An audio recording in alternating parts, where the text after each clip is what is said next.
दुनिया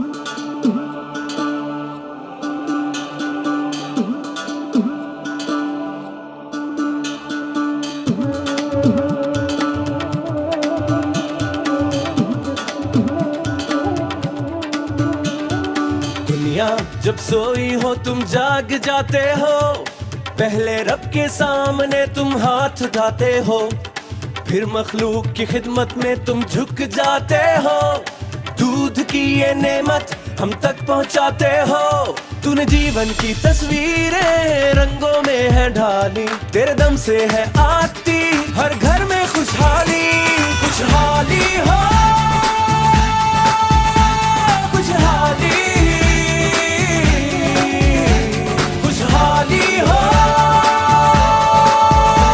खुशहाली।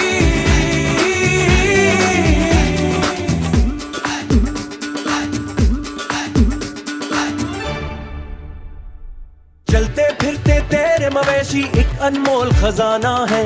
हर बीमारी हर तकलीफ से तुमने इन्हें बचाना है। याद है रखना तुमने अपनी पैदावार बढ़ाना है। आगही और इल्म के हर पहलू को अपनाना है। हो जो सेहतमंद कौम समझो हमने मंजिल पाली। खुशहाली हो, खुशहाली, खुशहाली हो,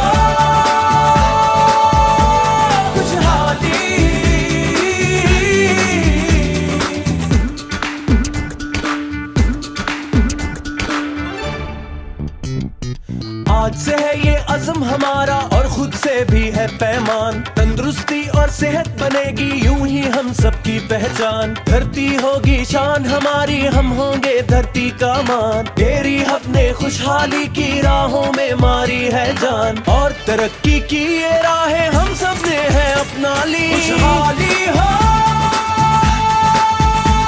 खुशहाली, खुशहाली हो,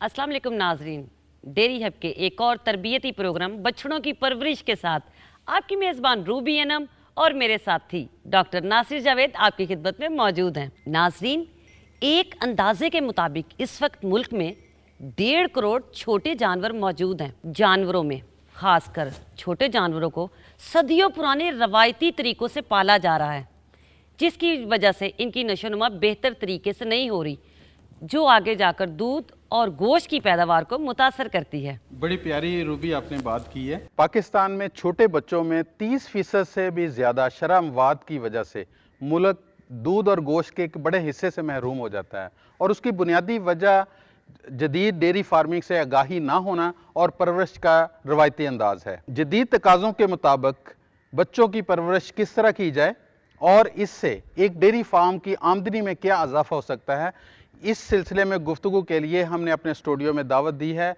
प्रोफेसर डॉक्टर तलत नसीर पाशा साहब को। डॉक्टर तलत नसीर पाशा साहब university of veterinary and animal sciences के डीन हैं। आइए इनसे गुफ्तगू करते हैं। अस्सलाम वालेकुम डॉक्टर साहब। वालेकुम अस्सलाम। डॉक्टर साहब, सबसे पहले आप हमें बछड़ों की परवरिश के रवायती तरीक़ाकार के बारे में बताएं, क्या ये ठीक है? हमारे मुल्क में अगर हम फार्मिंग की बात करें, डेयरी फार्मिंग की, तो 2 किस्म की डेयरी फार्मिंग हो रही है। एक फार्मिंग तो वो है जो बड़े शहरों के इर्द गिर्द फार्मिंग है, जिसको हम पेरी अर्बन के नाम से कहते हैं, जैसे कराची के इर्द गिर्द है, लाहौर, गुजरांवाला, फैसलाबाद और जितने हमारे बड़े शहर हैं जैसे रावलपिंडी है। और ये दोनों तरीक़ाकार जो हैं ज़रा मुख्तलिफ हैं, और बदकिस्मती से दोनों जो है तरीका फार्मिंग के सिस्टम, जैसे देहातों में और एक पेरी अर्बन जो है, इसमें सबसे जो नेगलेक्टेड चीज़ है फार्म पे वो बछड़े हैं या कटड़े हैं। जो शहरों के इर्द गिर्द फार्मिंग हो रही है उसमें तो जो मेल कटड़े बछड़े हैं उनको पहले दिन से ही वो ज़िबा खाने भेज दिया जाता है, जो एक बहुत ही एक हमारा रिसोर्स है गोश्त के लिए जिसको हम ज़ाया कर रहे हैं। और जो थोड़ी बहुत तवज्जो दी जाती है शहरों के इर्द गिर्द जो फार्मिंग है उसमें वो जो फीमेल बछड़े या बछड़ियाँ हैं उनके ऊपर तवज्जो दी जाती है, उन्हें दूध पिलाया जाता है। और जो देहातों में फार्मिंग हो रही है उसमें मेल काफ और फीमेल काफ दोनों को पाला जाता है, लेकिन उसकी जो शरह माद जैसे डॉक्टर साहब ने जिक्र किया बहुत ही ज़्यादा है, जो कि एक इंटरनेशनल स्टैंडर्ड है। इनमें शरह माद 5% से ज़्यादा नहीं होनी चाहिए, और उस 5% से तक टारगेट हासिल करने के लिए जो सबसे इम्पॉर्टेंट या सबसे ज़रूरी अमल है वो इसकी निगहदाश्त है। अगर हम निगहदाश्त की बात करें तो हमारा जो फार्मर है वो उसको या तो दूध ज़रूरत से ज़्यादा दे रहा है। देहातों में दूध वो 6-6 माह 7-7 माह तक, जब तक वो कटड़ा या बछड़ा जानवर के साथ है उसको वो दूध के ऊपर रखता है, वो भी गलत है। और अगर हम ये दूसरी फार्मिंग जो बड़े शहरों के इर्द गिर्द है उसमें दूध बहुत कम देता है, वो भी गलत है। तो ये जो हमारा मुरवजा तरीक़ाकार है इसमें बहुत ही बेहतरी की गुंजाइश मौजूद है, और अगर हम इसमें बेहतरी लेके आएंगे तो उसमें ना सिर्फ इन जानवरों में शरह अमवात कम होंगी, बल्कि इसके साथ साथ जैसे डॉक्टर साहब ने फरमाया कि दूध और गोश्त दोनों की पैदावार में मुल्क में हम इजाफा कर सकते हैं। डॉक्टर साहब ये बताइए कि बछड़ों की परवरिश की डेयरी फार्मिंग में क्या अहमियत है? डॉक्टर साहब ये जो बछड़े हैं ये एक हमारा फ्यूचर हर्ड है।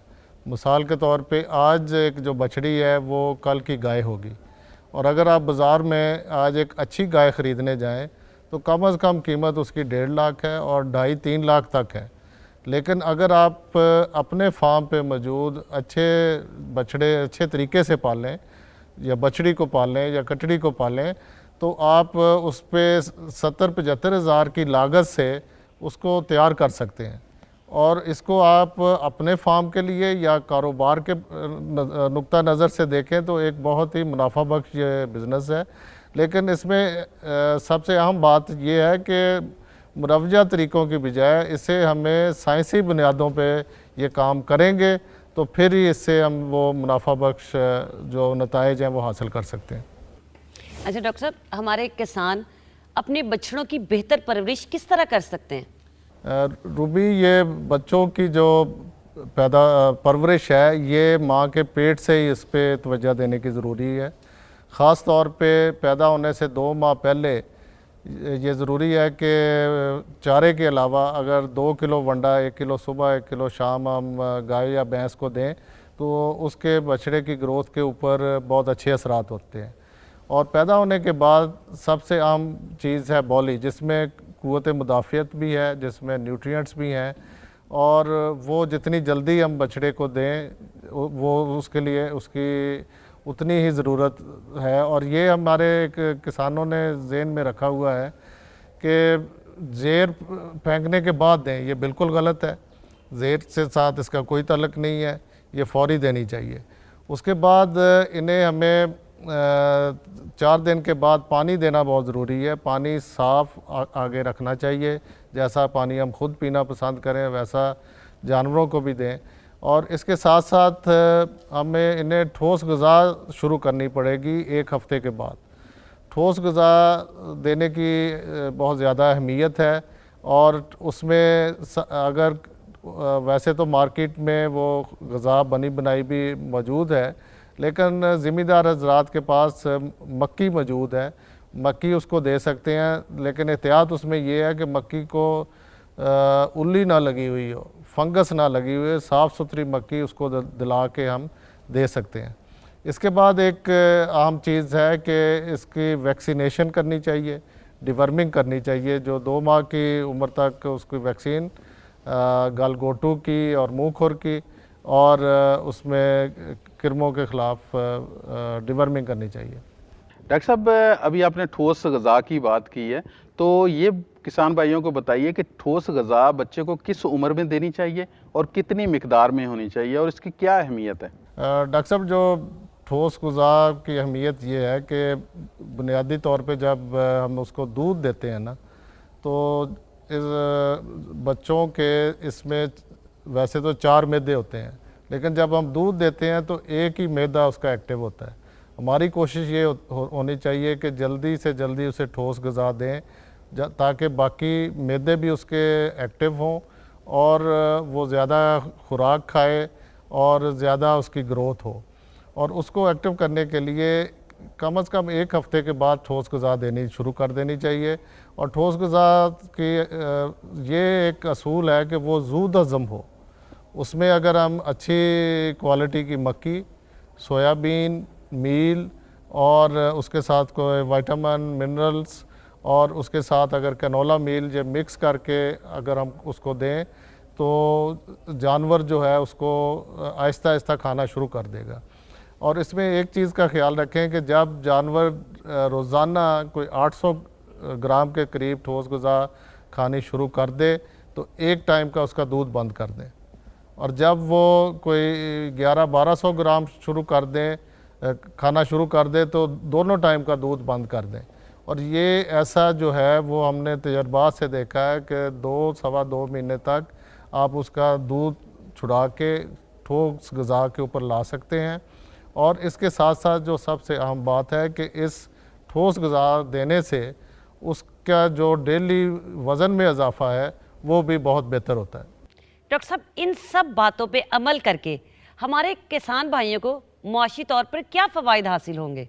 ये देखें, अगर जैसे मैंने अर्ज़ किया कि अगर तो हम बच्चों को सिर्फ दूध के ऊपर रखते हैं और 6-8 माह उसको दूध देते हैं तो उसमें एक तो उसका दूध का ख़र्चा बहुत है और उसके साथ साथ उसकी जो ग्रोथ है वो 250-300 ग्राम से ज़्यादा नहीं होती, जबकि एक दिन की, जबकि उसमें पोटेंशियल ज़्यादा ग्रोथ का है।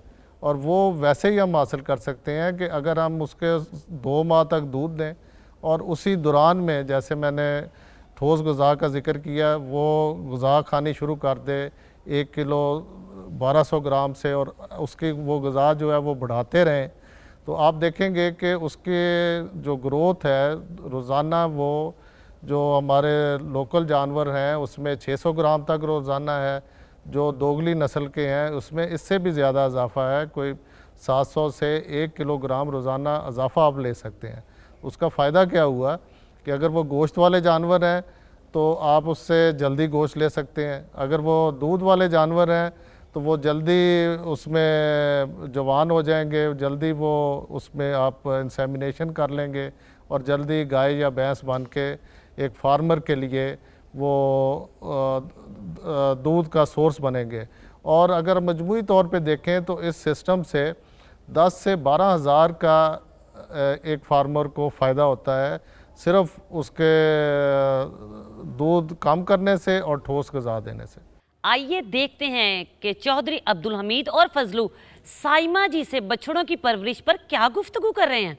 है मुबारक आज का दिन तू खुशी से कर जगाली हो खुशहाली हो खुशहाली हो खुशहाली हो खुशहाली। है मुबारक आज का दिन तू खुशी से कर जगाली है खुशहाली है हो खुशहाली हो खुशहाली हो खुशहाली। और क्या बात है फजलू, आज तो बड़ा खुश नजर आ रहा है। क्यों जोई साहब, आपको खुशी नहीं हुई? हमारी भैंस ने एक बहुत खूबसूरत और सेहतमंद कट्टी दी है। आज की ये कट्टी कल जवान होकर भैंस बनेगी और दूध देगी, कारोबार तो आपका ही चमकेगा ना। और जोई साहब, मैं तो मुस्तकबिल में आपका एक बहुत बड़ा डेयरी फार्म देख रहा हूँ।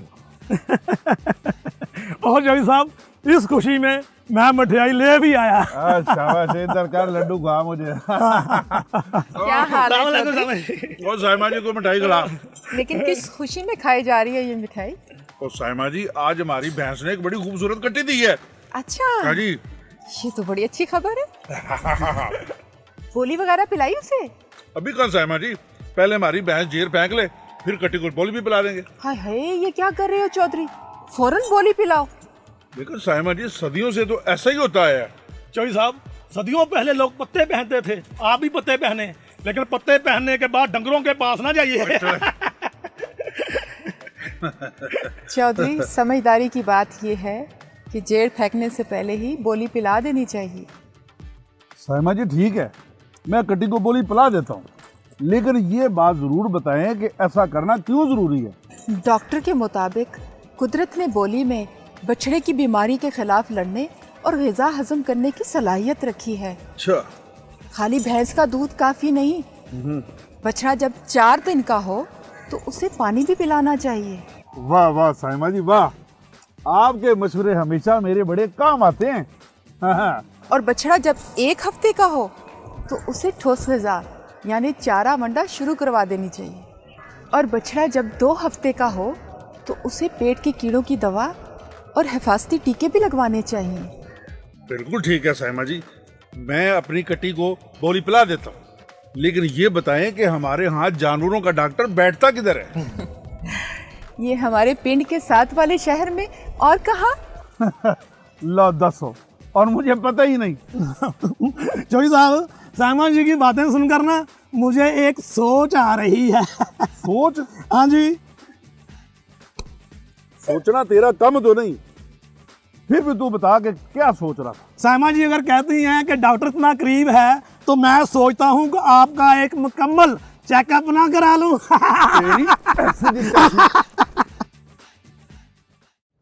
नाजरीन, आपने चौधरी अब्दुल हमीद और फजलू की गुफ्तगू सुनी। डॉक्टर साहब ने हमें बड़े मुफीद मशवरे दिए।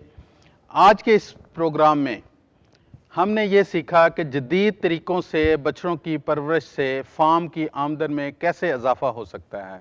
सबसे पहली बात जो हमने सीखी कि जानवर को पैदाइश के फौरी बाद बोली देना बहुत ज़रूरी है, और चौथे दिन से उसको पानी देना, 6 दिन की उम्र में उसको ठोस ग़िज़ा पे लेके आना, ये बच्चे की सेहत और फार्म के मुस्तकबिल की ज़ामन है। इसके अलावा जब बच्चा 2 हफ्ते का हो जाए तो उसको पेट के कीड़ों की दवा और हिफाजती टीके लगवाना ये भी बहुत ज़रूरी है, क्योंकि बहुत खूबसूरत बात डॉक्टर साहब ने की कि आज की बछड़ी कल की गाय है। अगर हम अपने फार्म का मुस्तकबिल बेहतर करना चाहते हैं तो हमें इन बछड़ों पर तवज्जो देनी चाहिए।